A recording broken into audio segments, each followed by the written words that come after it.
The program is intended for listeners who are blind, have low vision, or have another print disability, which makes reading, holding a book, or turning a page difficult or impossible. The content is copyrighted by the respective publishers. For more information, please visit us on the web at nfradioreading.org. Hello, this is Corrine, and for the next hour, I'll be reading from the January 6th, 2026 issue of the Wall Street Journal on the Niagara Frontier Radio Reading Service. Thank you for joining us today. The highlights under business and finance are: the Trump administration won international policy concessions sought by Republicans and companies to reshape a global corporate minimum tax deal without abandoning it. U.S. stocks began the year's first full week of trading with a kick that lifted the Dow 1.2% to a record, and the S&P 500 and NASDAQ by 0.6% and 0.7% respectively. GM and several rivals reported year-end sales slumps, a sign that U.S. vehicle sales will slow this year as consumers resist higher prices. AT&T, the sixth biggest employer in Dallas, is planning to relocate its global headquarters from the city center to the nearby suburb of Plano. U.S. factory activity fell in December, defying expectations amid a pullback in production and inventories, a survey of manufacturing firms shows. Universal Music will acquire a minority stake in Indian movie and digital content studio Excel, boosting its presence in a market with high growth potential. Bed Bath & Beyond appointed its executive chairman of the board, Marcus Lemonis, as its new chief executive. The highest tariffs in almost a century haven't caused the huge surge in inflation many economists feared, but that shouldn't come as a surprise, according to two new studies. Novo Nordisk's Wegovy weight loss pill is now broadly available across the U.S., 2 weeks after it received U.S. regulatory approval, the Danish drug maker said. Now for the key articles under the Worldwide section. Ousted Venezuelan President Nicolas Maduro pleaded not guilty to drug trafficking charges at his arraignment in U.S. federal court in New York City, defiantly telling a judge that he was still the head of his nation. A profitable bet by an unknown trader on Poly Market, closely timed to Maduro's downfall, fueled suspicions of insider trading. ICE plans to send more than 2,000 personnel to Minnesota, where a multi-year social services fraud scandal has continued to grow. The Pentagon moved to demote Senator Mark Kelly, a retired captain in the U.S. Navy, over his participation in a video calling on troops to reject illegal orders. The U.S. is dropping universal recommendations for certain childhood vaccines in a stark overhaul of the immunization schedule and vaccine policy generally. The Health and Human Services Department endorsed the use of self-administered tests for the virus that causes cervical cancer to increase access to screening. A meeting between China's Xi Jinping and South Korean leader Lee Jae-myung highlighted a pivot in Beijing's attitude toward North Korea's nuclear weapons. A man was taken into custody after allegedly damaging the Ohio home of Vice President J.D. Vance, the Secret Service said. Died Michael Schumacher, 75, wide-ranging author. The picture on today's front page shows Maduro and his wife surrounded by federal officials as they disembark from a helicopter. And that caption reads, Nicolas Maduro and his wife Celia Flores were led out of a helicopter Monday in cuffs on their way to federal court in Manhattan. The article, I am innocent, Maduro tells judge. Ousted Venezuelan leader calls himself prisoner of war at hearing in New York by Corinne Rami and James Fanelli. Ousted Venezuelan President Nicolas Maduro pleaded not guilty to drug trafficking charges during his arraignment in U.S. federal court in New York City on Monday, defiantly telling a judge that he was still the head of his nation despite being whisked away by U.S. forces over the weekend. Quote, I am innocent. I am not guilty. I'm a decent man. I'm still the president of my country, he said through a Spanish interpreter, adding that he was a prisoner of war and had been kidnapped from his home in Caracas. Maduro's top lieutenant, Delcy Rodriguez, was sworn in as Venezuela's acting president Monday, as remnants of the regime moved swiftly to assert control. Security officers were out in force in Caracas, running checkpoints and patrolling neighborhoods to prevent protest. The raid in which Maduro was arrested generated criticism Monday at the United Nations, where the U.S. was accused by several countries of violating global rules and norms it helped craft. French envoy J. Damahikari said an act that contravenes UN principles chips away the very foundation of international order. In Manhattan, Monday's hearing kicked off a nearby unprecedented legal battle over a foreign leader in U.S. court.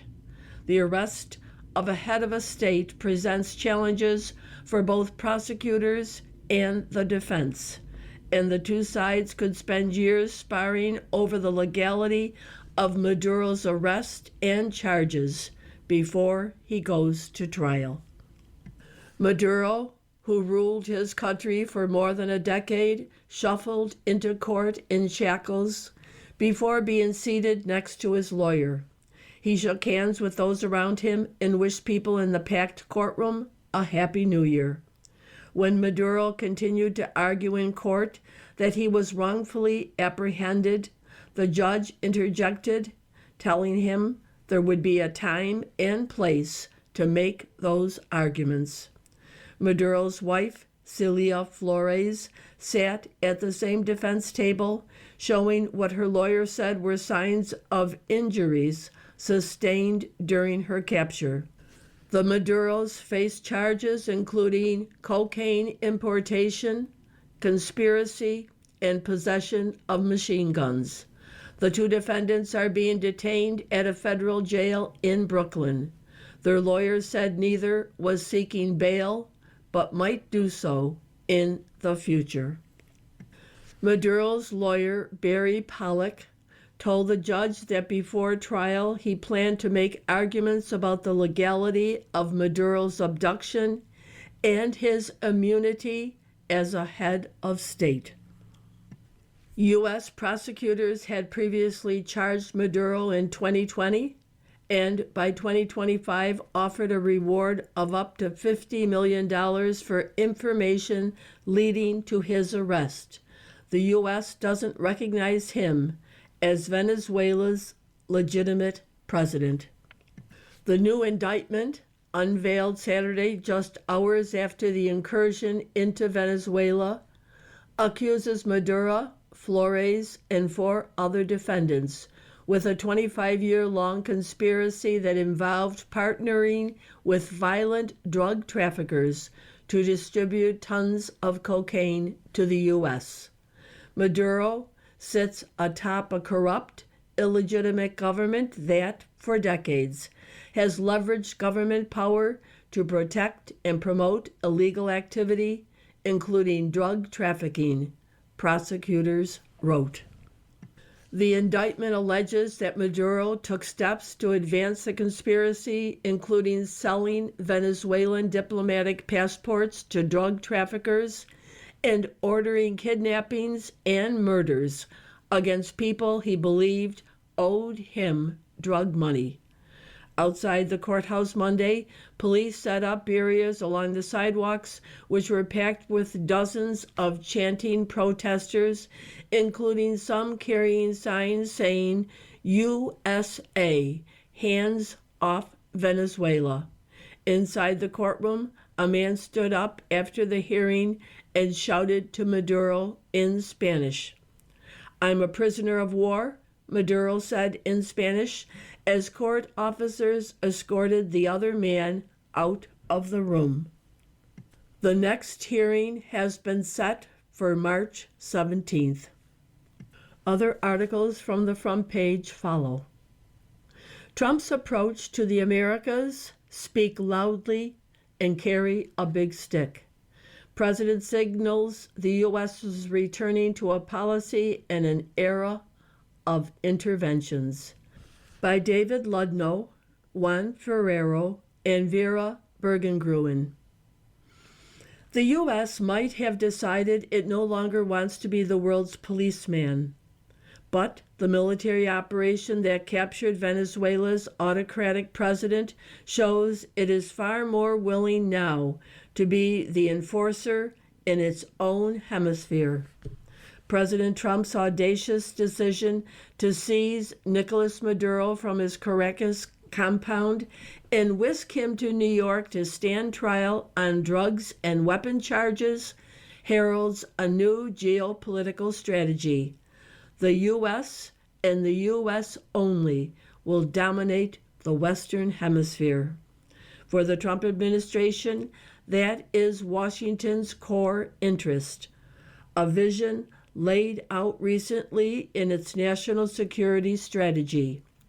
In the wake of Maduro's arrest, Trump has warned Colombia's leftist president that he could be next, said Cuba's regime was likely to fall soon of its own accord, and again raised the idea that the U.S. should control Greenland.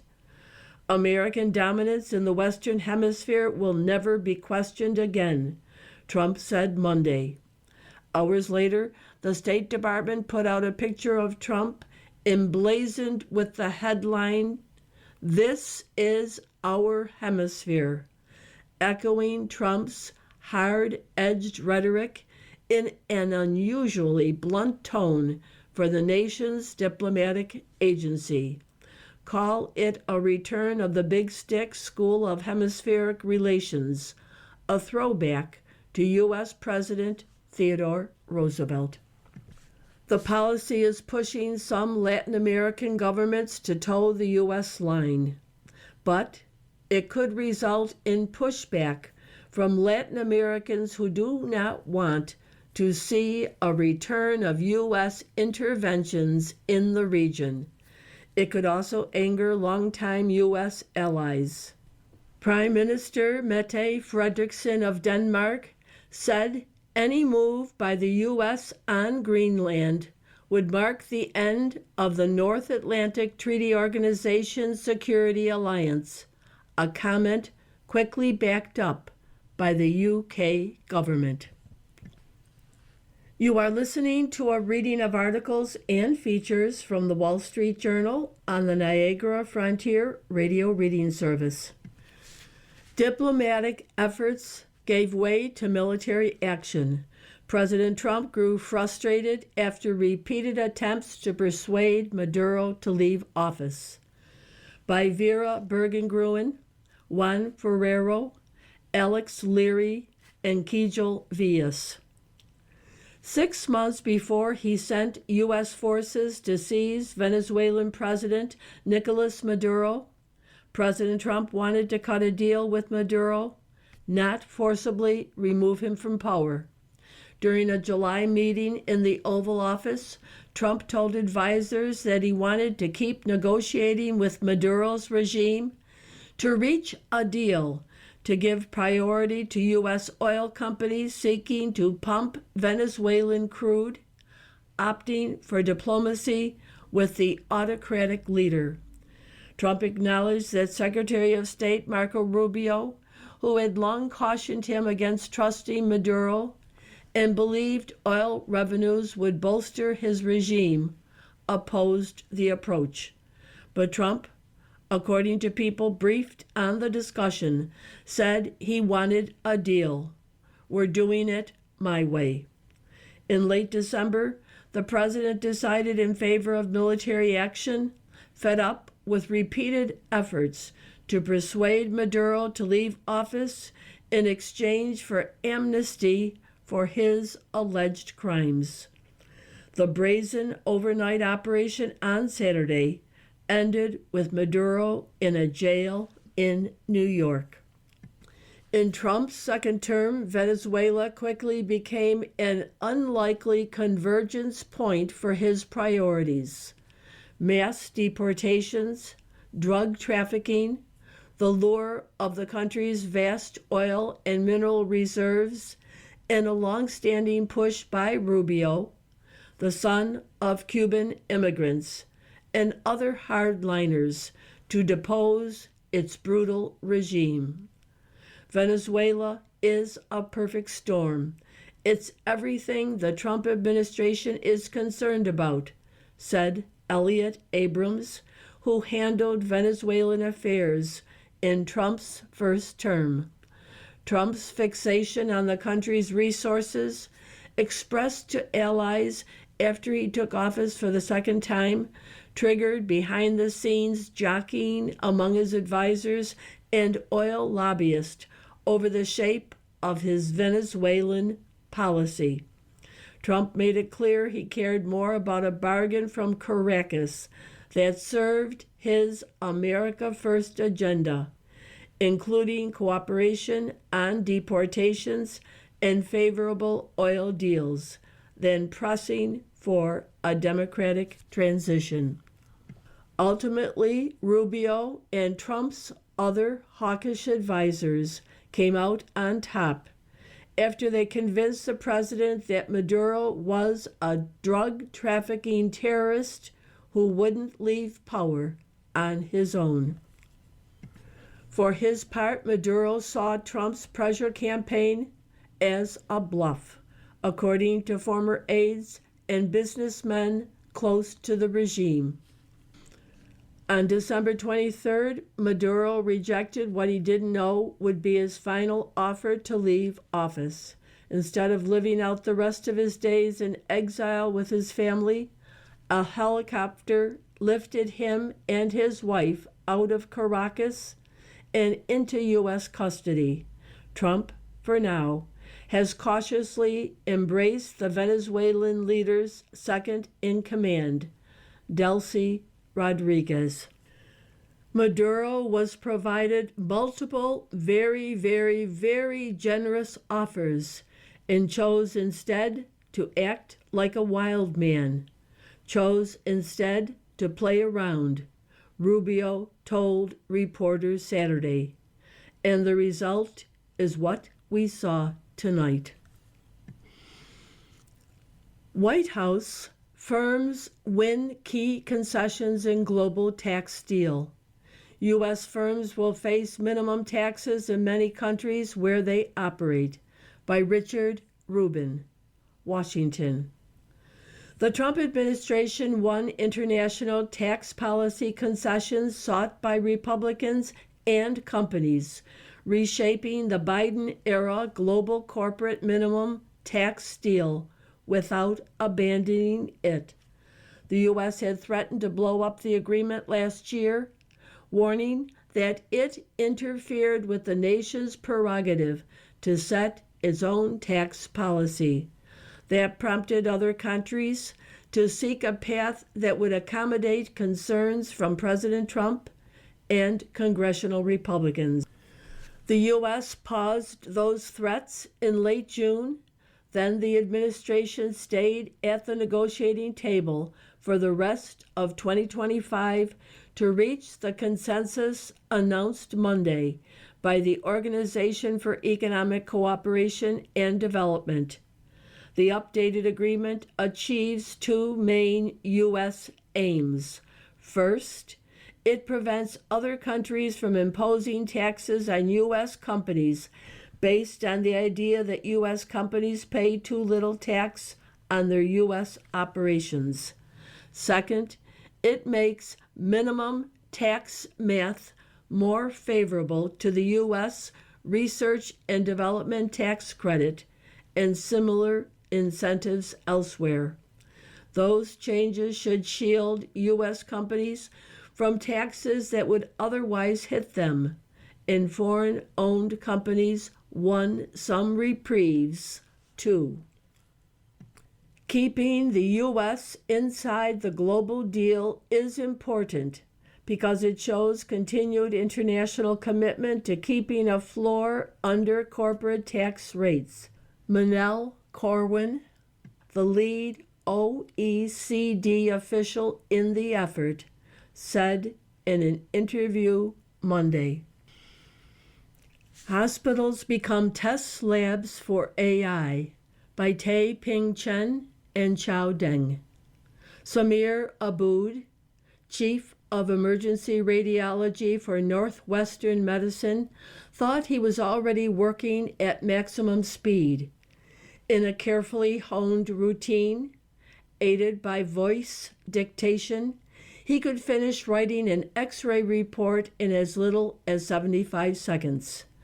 Then the Chicago-based health system rolled out generative artificial intelligence in 2024 that can analyze patient scans and write reports. Aboud, who checks the AI work for potential changes, said reviews have sped up to about 45 seconds. The result was breathtaking and startling. It was the first time I felt there was a clock on my career, Aboud said. Still, he said humans are a necessary part of the process, and reading scans faster came with benefits too. There's hundreds of patients waiting for our read, and any one of them could be one that's actively dying, Aboud said. Big hospital systems have become the proving ground for widespread AI adoption, testing what the technology can do, but also revealing, sometimes via alarming mishaps, where it falls flat. Among health systems, 24% are paying for commercial AI licenses, triple the rate across the U.S. economy, according to a Menlo Ventures and Morning Consult survey. While the aging population's healthcare needs rise, hospitals are looking for ways to deal with persistent worker shortages that can burn out clinicians and delay care. They are also looking for efficiency while cuts to Medicaid loom.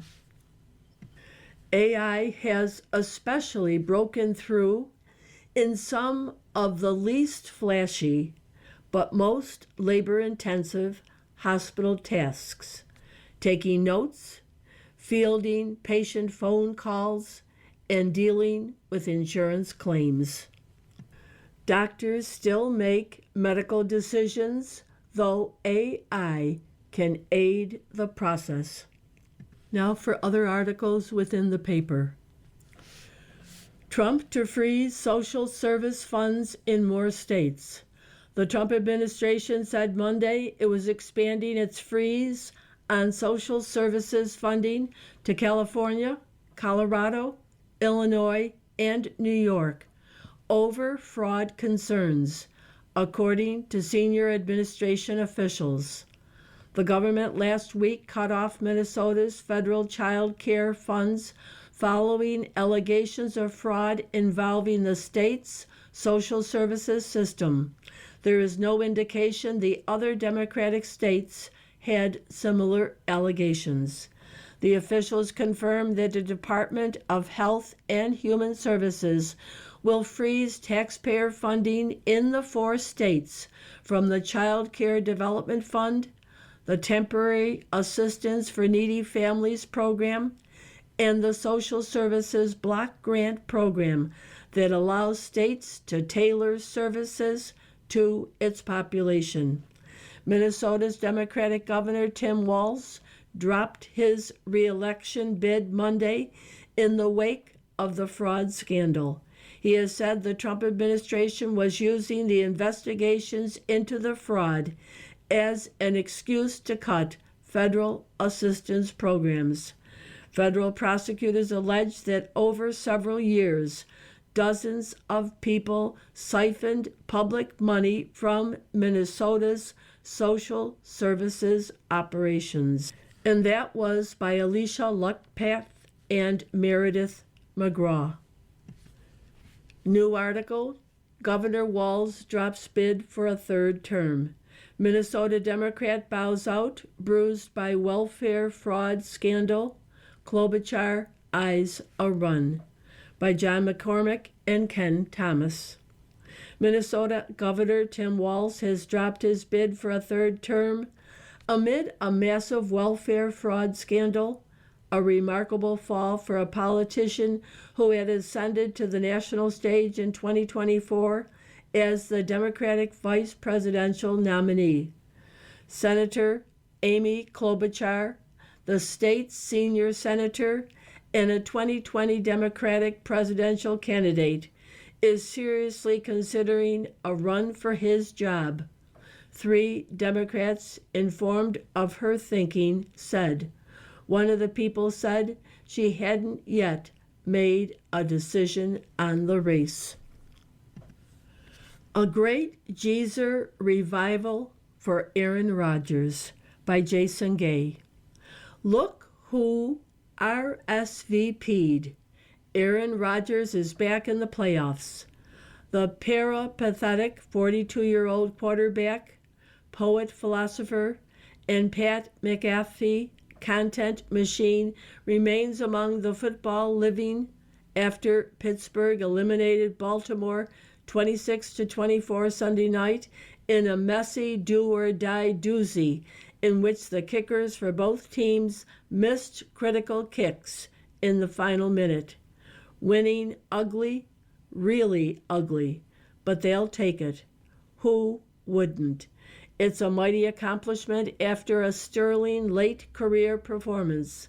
31 for 47 passing, 1 TD, 294 yards passing, 133 in the 4th quarter for Rodgers, who arrived in the Steel City eager for a soul cleanse after 2 exasperating decades interning with the Meadowlands experimental comedy troupe, the New York Jets.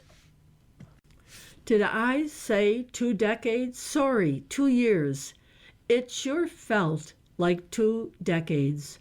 A weary Rodgers, barely a season out from Achilles surgery, was on the brink of retirement, wondering if he could love football again, which is the only sensible state of mind after a couple of seasons lost to the Jets.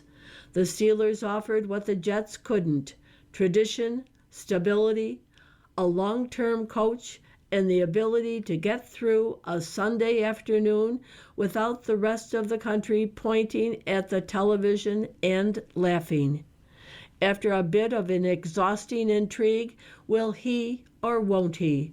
Rogers was in and very in, grabbing a terrible towel and wrapping his expanded mind around all that Steeler mystique, assuming the cool dad role to younger teammates and turning back the clock just enough to wedge himself into the postseason for the first time since 2021 with his original outfit, Green Bay.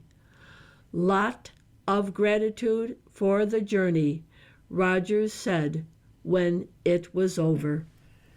You are listening to a reading of articles and features from the Wall Street Journal on the Niagara Frontier Radio Reading Service. Windows were broken in Vice President J.D. Vance's Ohio home, which was vacant at the time, the Secret Service said. A man has been taken into custody. From Sam Green, USA Today Network, Reuters. From the editorial page, welfare fraud takes out Tim Walz. It isn't often that politicians pay a price for the failures of government, but on Monday, we may have seen a rare and welcome example as Minnesota Governor Tim Walz ended his campaign for a third term in November.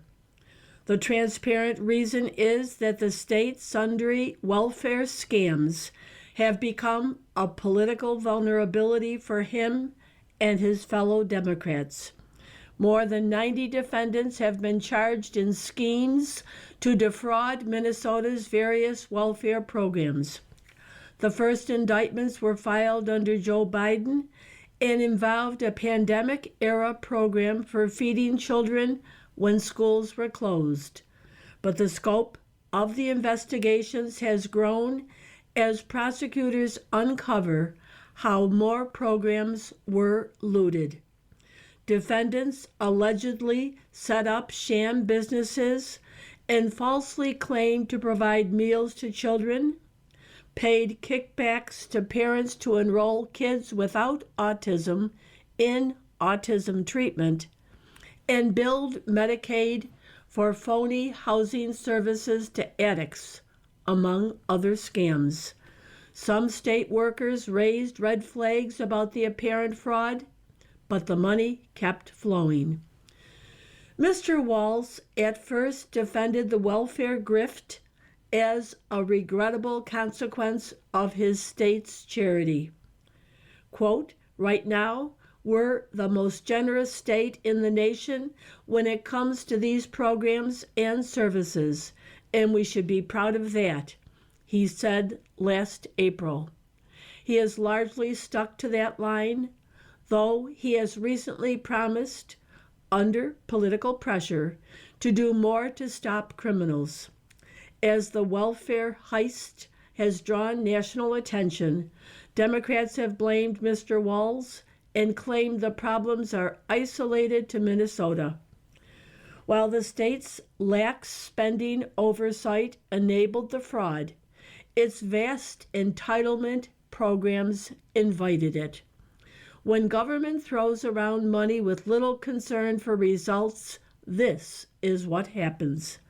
Democrats for years have hailed Minnesota as a Midwest model of progressive governance with its high taxes and Scandinavian-style entitlements. This was among the reasons Kamala Harris tapped Mr. Walz as her running mate. Now Democrats worry that voter disgust with welfare fraud could evict Democrats from Minnesota's State House in November. Democrats boast a one-seat majority in the state Senate, and 2 House vacancies have given Republicans temporary control of the House. Progressives may be happy to sacrifice Mr. Walz to preserve their control in St. Paul and avoid a national debate about whether the vast tentacles of the welfare state have grown too big to manage or justify. From the opinion pages, Maduro and the Democratic Socialist. Zoran Mandani misses a chance to distance himself from Venezuelan socialism, by William McGurn. A few days ago, Zoran Mandani was riding high. He'd just been sworn in as mayor of New York, the first South Asian, the first Muslim, and the first African-born person to hold that office, as befits what he sees as the Big Apple socialist moment. The new mayor promised to govern expansively and audaciously. Quote, "I was elected as a democratic socialist, and I will govern as a democratic socialist," he said. The crowd cheered. His speech was upbeat, defiant, and most of all, confident. That was Thursday. On Saturday, President Trump changed everything by dispatching U.S. forces to Caracas, Venezuela, to grab Nicolas Maduro and his wife, Celia Flores, and bring them to the U.S. to face criminal prosecution for charges ranging from narco-terrorism conspiracy to weapons possession. They pleaded not guilty on Monday. Across the U.S., but especially in South Florida, people who fled the repressive socialism of Mr. Maduro or his predecessor, Hugo Chavez, cheered Mr. Trump's decisive intervention and this opportunity to take their country back, not Mr. Mandani. There are many ways he could have reacted. Given Mr. Maduro's thuggery, Mr. Mandani, who had a good Oval Office visit with Mr. Trump in November, could have drawn distinctions between the democratic socialism he espouses and the more ruthless version practiced in Venezuela. The mayor might have made clear that he, too, has zero tolerance for Venezuela's involvement in the international drug trade. He could have pointed out that the U.S. wasn't deposing a legitimately elected Venezuelan president, but a man whose government wasn't recognized by the U.S. and some 50 other countries. Mr. Mandani, alas, made no such statements. Instead, on Saturday, he called Mr. Trump. "I called the president and spoke with him directly to register my opposition to this act," Mr. Mandani said at a press conference.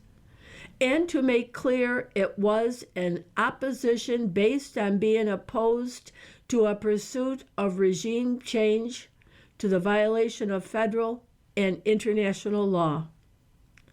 "I registered my opposition," the mayor said. "I made it clear," and he left it at that. Even Chuck Schumer did better. The Senate Minority Leader made clear he thought Mr. Trump's intervention was wrong. "You don't treat lawlessness with other lawlessness, and that's what happened here," he said Sunday on ABC News' This Week with George Stephanopoulos. But Mr. Schumer also made clear this was no endorsement of Mr. Maduro, whom he called a horrible, horrible person. Such words go too far for Mayor Mandani's Democratic Socialist. The group issued a statement accusing Mr. Trump of launching a nakedly imperialist war to install a U.S. puppet government that will give Venezuela's oil resources over to U.S. corporations and to force U.S. hegemony over Latin America. The party's demands include the return of Mr. Maduro and his wife to Venezuela and the total withdrawal of U.S. warships, fighter jets, and military assets from the Caribbean.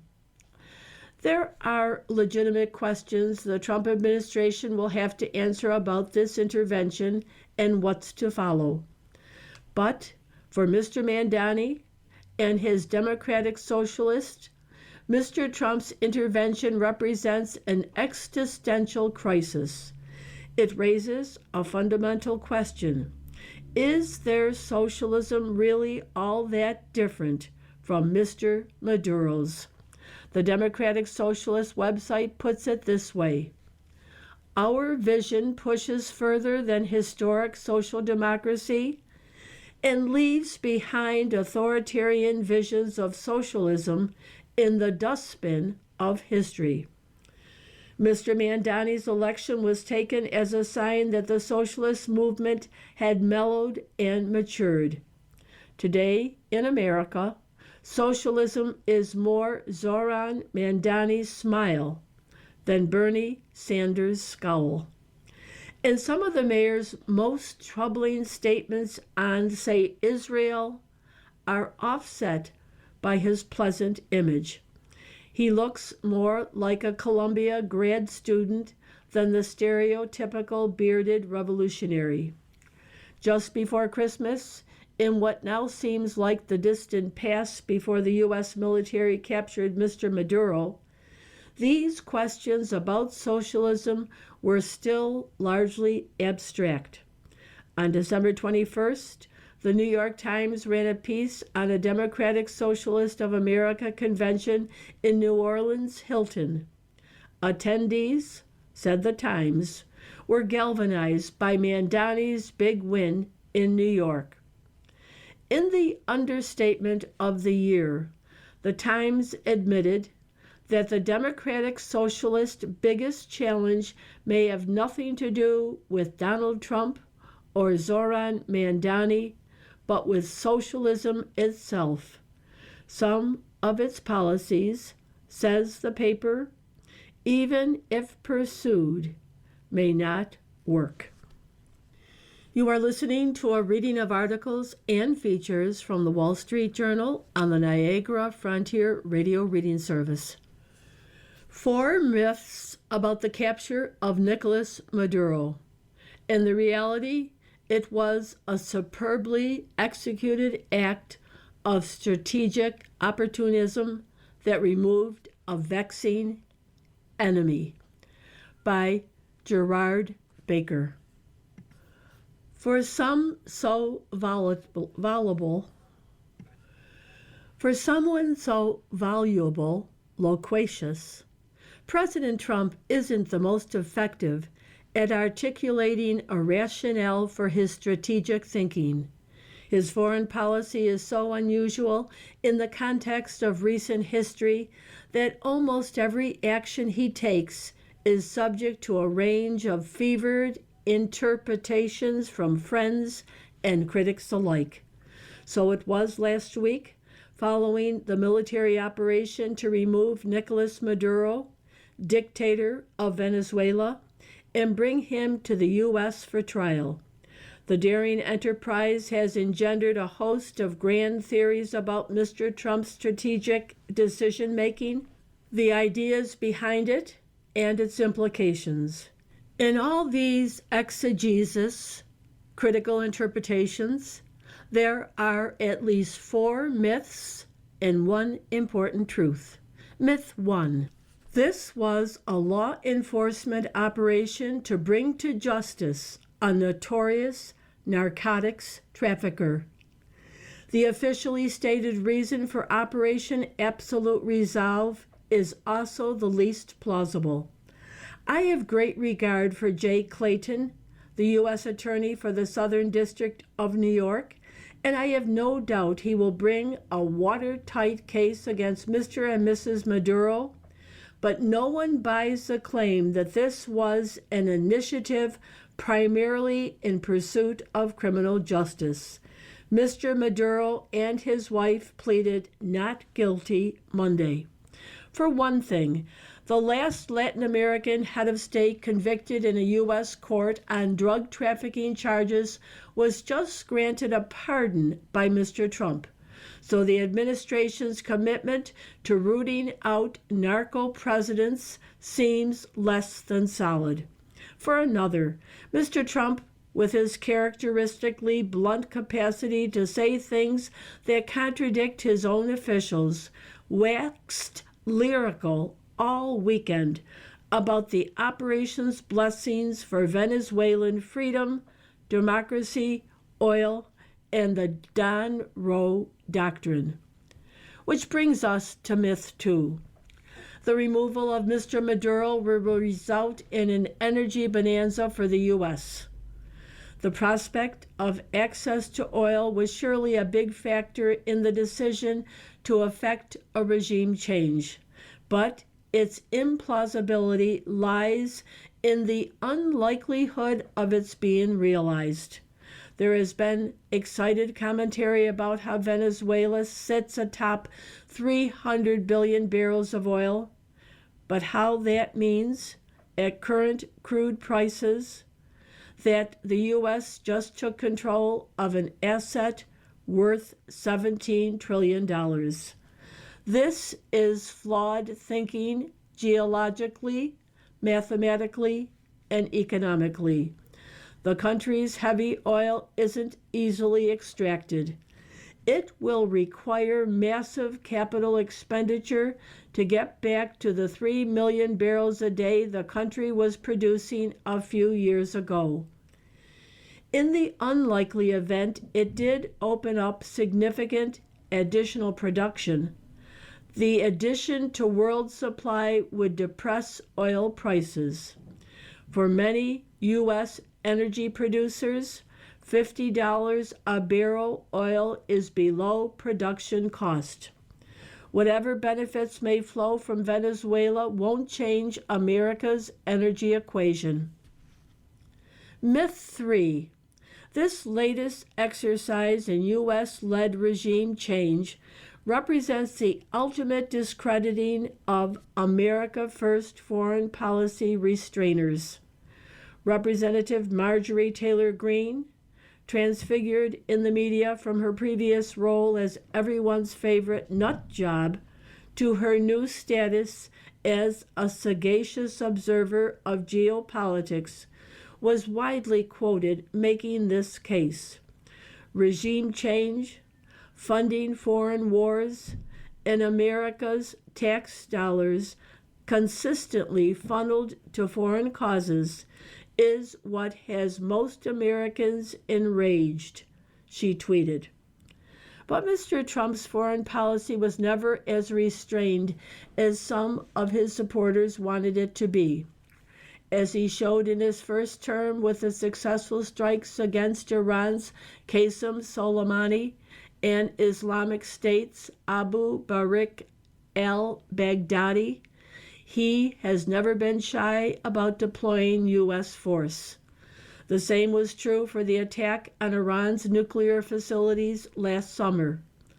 The Maduro raid is entirely consistent, a quick and apparently successful strike that delivers a blow to America's enemies without resulting in lengthy entanglements. Myth 4.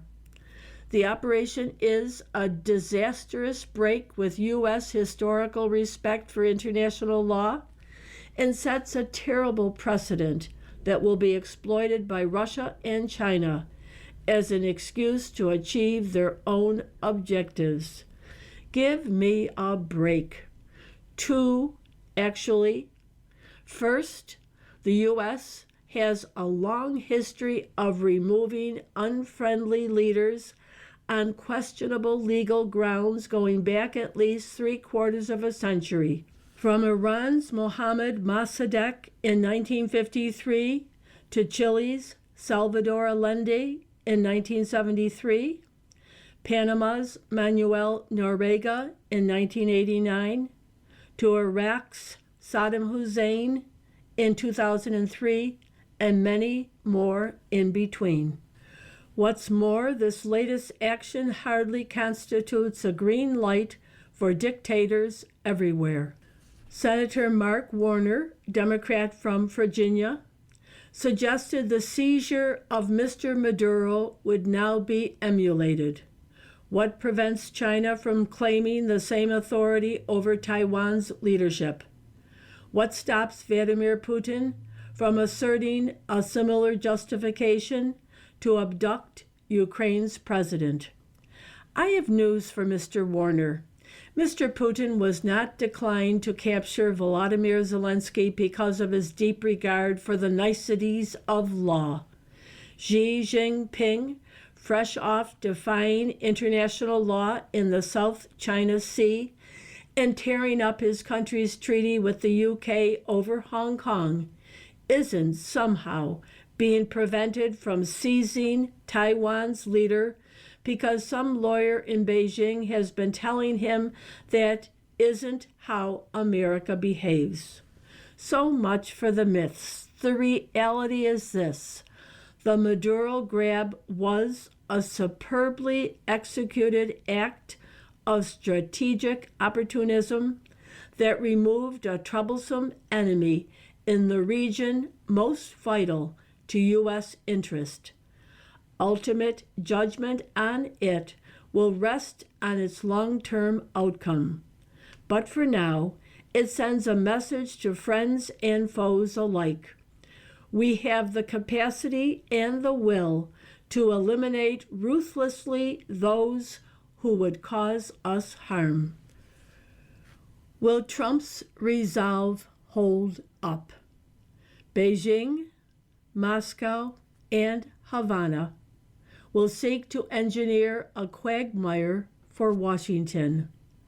By Walter Russell Mead. Operation Absolute Resolve demonstrated again that the worst mistake a world leader can make is to underestimate Donald Trump. Immured in his Brooklyn cell, Nicolas Maduro will have ample time to reflect on how much better his life would have been had he taken Washington's warnings seriously and slipped into a luxurious exile. In Cuba, Nicaragua, and beyond, other leaders will ask themselves whether the time has come for a graceful retirement. Globally, the usual suspects were quick to chime in with the usual critiques. Russia, China, Iran, North Korea, and their increasingly nervous allies deployed every cliché in their arsenal against the American operation. The dwindling band of bitter clingers to the dream that the magical force known as international law will bend the arc of history toward justice were predictably outraged. Domestically, opposition politicians chanted the traditional laments about executive usurpation and congressional war powers. Wilsonians bewailed Mr. Trump's disregard for Venezuela's democratic opposition. Isolationists fumed that he acted at all. Pundits who failed to predict the operation in the first place gravely stoked their chins before intoning that the Venezuelan adventure must inevitably fail. The jubilation among the president's supporters was almost equally futile and premature. The operation was a dazzling and magnificent act, and the competence and the resolve that it demonstrated will do more to shore up American power and world peace than all the best speeches President Obama ever made. But as Mr. Obama learned in Libya, and President Bush discovered in post-Saddam Iraq, it is the after party and not the event that causes the biggest headaches. The Trump administration's ability to navigate post-Maduro Venezuelan politics is currently unknown. 6 months to a year from now, absolute resolve could be forgotten in the rush of greater events look like one of America's greatest foreign policy successes, or become an albatross around the administration's neck? Success won't require only a mixture of luck, cooperation by the robust remnants of Chavez's Maduro political machine, and the full engagement of Mr. Trump's unrivaled political instincts. It will also require the kind of integrated, efficient planning and interagency cooperation that Mr. Trump's penchant for personalistic management and chaotic governance makes difficult to mobilize and sustain. Complicating the task will be deep and determined resistance from the many Cuban, Russian, Chinese, and Iranian assets embedded in Venezuela's security forces and political structures. The consolidation of an America-friendly stability in Venezuela would be a humiliating and damaging setback for Russia and China. It would likely be a mortal blow to the Cuban regime. Similarly, the financial power of the drug cartels and the deep networks they've established in Venezuelan police and security services mean that American efforts to end Venezuela's role in the drug trade will meet considerable resistance. Mr. Trump's utter lack of scruples about democracy and institutional integrity will simplify the task of finding and encouraging Venezuelan partners to implement his agenda, but it would be dangerous folly to underestimate his opponents. Not much is clear about the administration's intentions for post-Maduro Venezuela, but Team Trump clearly hopes to avoid what it sees as the Bush administration's mistakes in post-Saddam Iraq. There will be very few, if any, American boots on the ground. Stability, not purity, will be the goal. Washington will enable and cooperate with any regime elements prepared to dance to America's tune.